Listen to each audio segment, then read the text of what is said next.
Blockbuster once ruled the video rental world, but then it disappeared almost completely, losing billions. We're about to head into an exciting story, centered around a $6 billion mistake. Make sure you give this video a thumbs up and subscribe for stories of other entertainment missteps and biggest regrets just like this.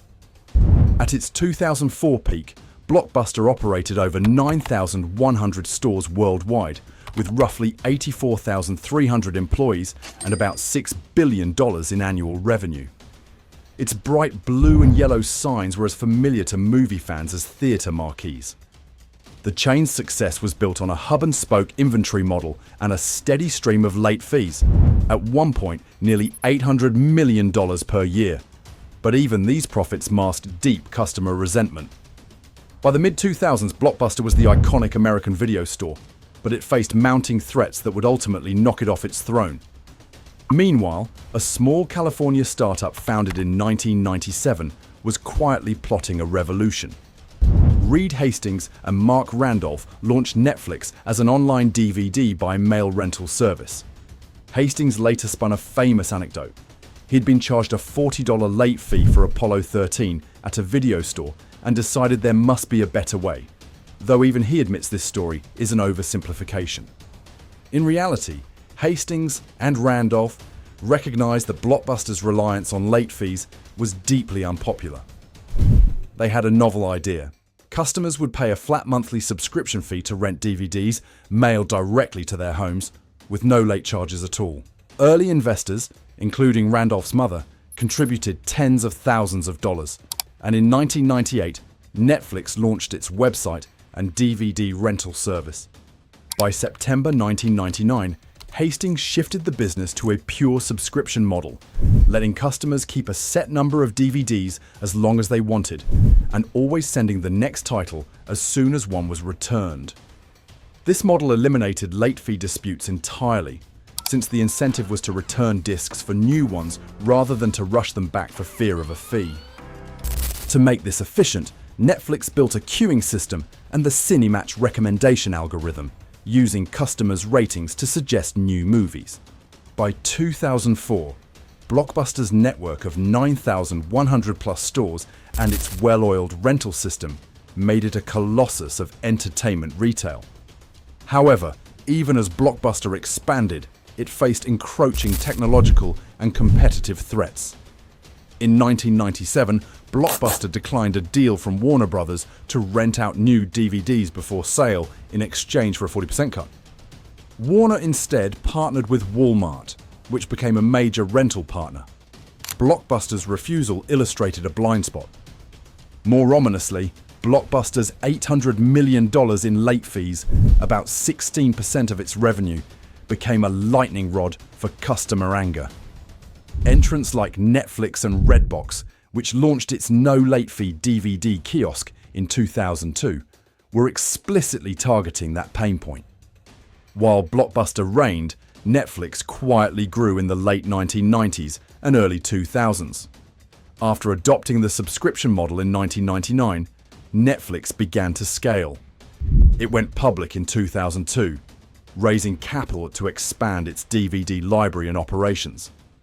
By 2003, Netflix had reached 1 million subscribers, a significant milestone, though still small compared to Blockbuster's tens of millions of customers. The key difference was Netflix's digital infrastructure and customer experience.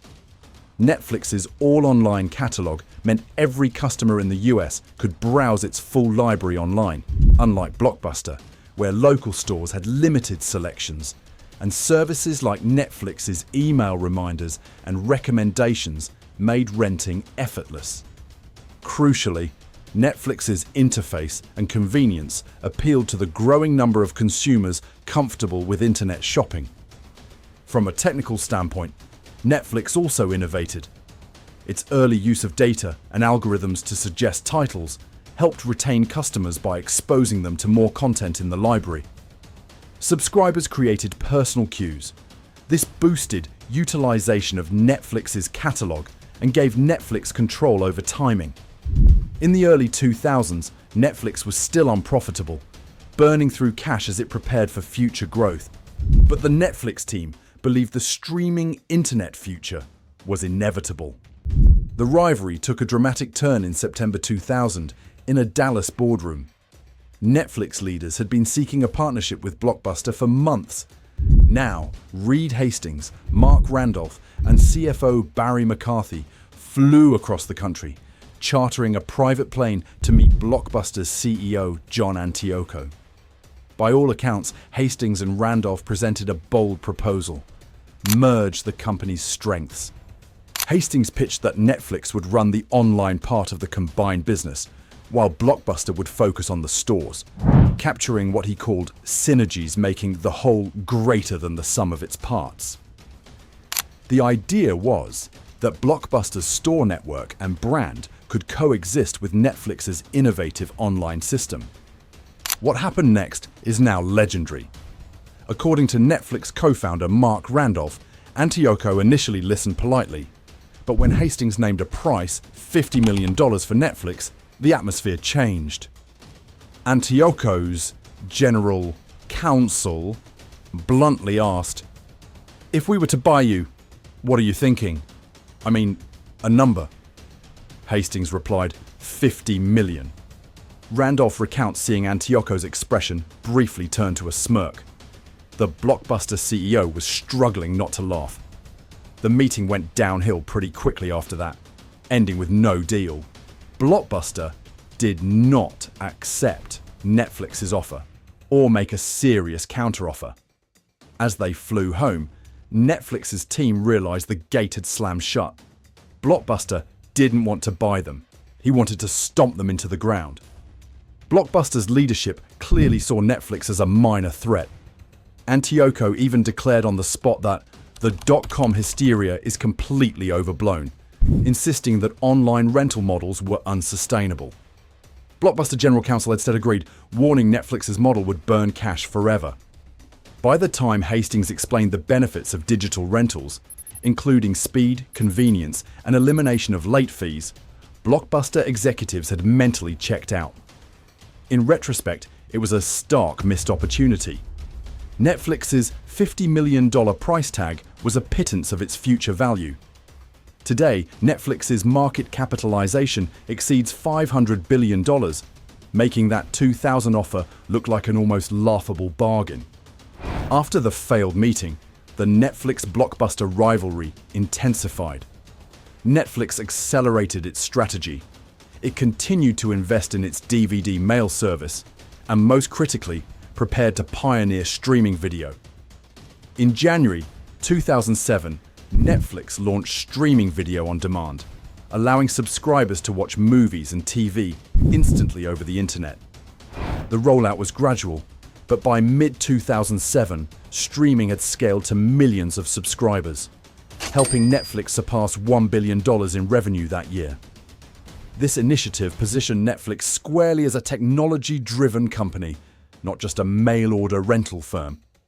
Blockbuster, meanwhile, remained anchored to its brick-and-mortar roots, even as signs of strain mounted. In early 2005, Antioco made a high-profile gamble to eliminate Blockbuster's notorious late fees, hoping to win back customers. The move did remove a top customer complaint, but it also shredded a core revenue stream. Analysts estimate about $200 million per year in late fee income evaporated. Blockbuster had expected that ditching late fees would attract enough new rentals to make up for the loss, but that optimism didn't pay off. In fact, Blockbuster quietly raised other prices around that time, and Viacom ultimately spun off the chain in 2004. Blockbuster also tried to copy Netflix's technology. In 2004, the company launched Blockbuster Online by acquiring a small DVD mail business, DVD Rental Central, and began accepting online orders. But the initiative was underfunded and late. It operated mostly separate from the main stores, and Blockbuster's core identity remained the video shop. After Antioco left in 2007, new CEO James Keyes, formerly of 7-Eleven, effectively reversed many of the digital efforts. Keyes cancelled Blockbuster's online HD partnerships, raised the prices of Blockbuster online rentals, and pulled back on streaming research and development. In effect, Blockbuster doubled down on its old model. Instead of innovating, it bet on the physical store network and large inventory. At the same time, Blockbuster launched the Total Access program in 2007. Total Access was a TV advertisement-heavy campaign, offering online subscribers the ability to exchange DVDs in stores for free. Because 90% of Americans lived within driving distance of a Blockbuster, the company thought this fusion of online ordering and in-store pickup would trump Netflix. Initially, the strategy drew sign-ups. Blockbuster stated it had 3 million total access users by late 2006, but it proved costly. Every free in-store exchange actually cost Blockbuster about $2 each. In short, Blockbuster's solution partially cannibalized its own revenue without stopping Netflix's momentum. Meanwhile, Netflix aggressively expanded its streaming library through licensing deals with studios and by adding its own original content. Blockbuster scrambled to respond. In 2007, it bought MovieLink, an online movie download service to help move into digital distribution. But these efforts came too late. By late 2000s, on-demand streaming and Redbox kiosks were siphoning off Blockbuster's customer base, while Netflix's subscriber count was soaring. By the late 2000s, the contrast between the companies was stark. Netflix was a tech-fueled growth machine. It continued to grow its subscriber base through streaming, and by late 2009, Netflix was delivering its billionth DVD and signing up millions more users. In 2010, Netflix had roughly 20 million domestic subscribers and was expanding internationally. Its financials were healthy, streaming revenues were climbing, and the company even posted its first net profits on the strength of subscription income and reduced disk usage costs. Blockbuster's finances, by contrast, were collapsing. The combination of lost late fee income, high debt, and expensive marketing had taken its toll. From 2003 to 2005, Blockbuster lost 75% of its market value, reflecting deepening worries. By 2006, investor Carl Icahn, angered at the mounting losses and the failed total fee policy, forced his way onto the board. Later that year, Antioco was ousted with a $24.7 million severance package. Under Keyes, Blockbuster tried cost-cutting measures, but also halted many of the online initiatives. Blockbuster piled up debt. The 2008 financial crisis and ensuing recession further hammered retail. By early 2010, Blockbuster had about $900 to $1,000 million in long-term debt and continued to lose money. In March 2010, Blockbuster warned of a default on its bonds. By July, it had missed a $42 million interest payment and began preparations to file for bankruptcy. On September 23, 2010, Blockbuster formally filed for Chapter 11 bankruptcy protection with about $1 billion in debt. Its share price had already plummeted. At filing, it was down over 90% from its 2004 peak. The 2010s were a stark divergence. Netflix kept innovating and growing. It transitioned from DVDs to become a full-fledged streaming giant. In 2013, Netflix premiered its first original series, House of Cards, committing to producing content. This strategy paid off. Shows like Stranger Things, Orange is the New Black, and a slate of movies attracted global audiences. The subscriber count soared. Netflix passed 30 million US subscribers in 2013, 50 million globally by 2014, 100 million by 2014, 2017, and over 200 million by 2020. As of 2025, Netflix reports about 301.6 million paid subscribers worldwide. Its market capitalization has exploded to roughly $500 billion, placing Netflix among the top 20 public companies globally. Its annual revenue topped $31 billion in 2023. Beyond size, Netflix transformed the entertainment business. It was the first major streaming platform to challenge Hollywood's traditions. Starting in 2013, Netflix began releasing films in theaters to qualify for awards. The strategy paid off dramatically. In 2019, Alfonso Cuarón's Roma, a Netflix-distributed film, won 3 Academy Awards, including Best Director and Best Foreign Language Film, a historic milestone for a streaming studio. Subsequent Netflix films and shows have continued winning Emmys, Oscars, and other awards, cementing Netflix's status as an acclaimed content producer. While Netflix grew, Blockbuster was effectively winding down. After filing for bankruptcy in 2010, Blockbuster was sold to Dish Network in 2011 for $320 million. Dish initially hoped to keep stores open, but they continued closing. By late 2013, all company-owned Blockbuster stores had shuttered.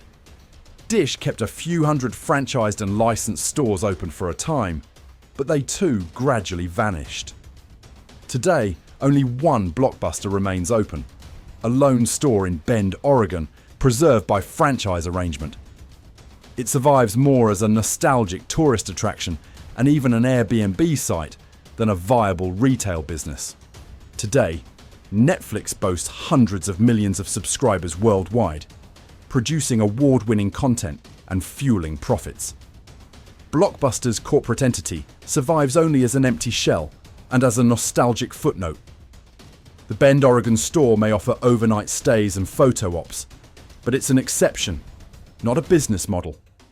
In the end, Blockbuster's $6 billion video rental empire was lost not by poor luck, but by strategic failure to recognize innovation.